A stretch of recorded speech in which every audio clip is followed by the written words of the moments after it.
একজন গায়িকা একটা স্টেজ শো করতে গিয়ে প্রায় শারীরিক হেনস্থার মুখে পড়ছে। বাংলায় কি শিল্পীরা একেবারেই নিরাপদ নয় বিভিন্ন স্টেজ শোতে পৌঁছে? তোমার কি সেরম মনে হয়? কারণ এরকম ঘটনা তো মাঝে মাঝে ঘটে, আমরা জানতে পারি। হ্যাঁ মানে সেটাই আমি এবং আমার ব্যান্ড কালকে যখন গাড়ি করে সব কিছু করে রাতে বাড়ি ফিরছি, আমরা সেটাই বলছিলাম যে দেখ, আমরা রোজ কত কিছু শুনি, কিন্তু যতক্ষণ না আমাদের নিজেদের সাথে হয় ততক্ষণ তো আমরা রিলেট করতে পারি না। কারণ এটা সত্যি যে আমি 11 বছর ধরে গান গাইছি, অনেক কিছু হয়। একটা লাইভ শো করতে গেলে সামনে যখন এত মানুষ থাকে, প্রত্যেকটা শিল্পীরই নানান কিছু হয়।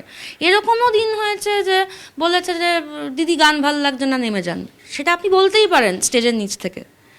কিন্তু কালকে যেটা হলো, এটা আমার 11 বছরে কোনো দিন হয়নি, কোনো দিন হয়নি। এটা আমার প্রথমবার হলো।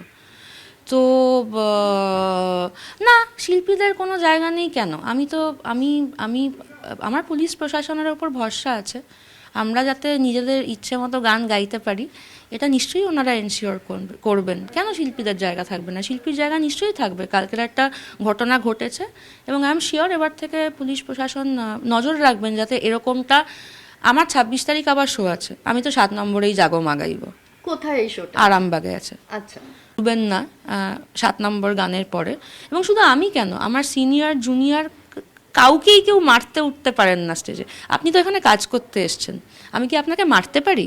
আমি তো ওখানে কাজ করতে গেছিলাম, গানটা তো আমার কাজ।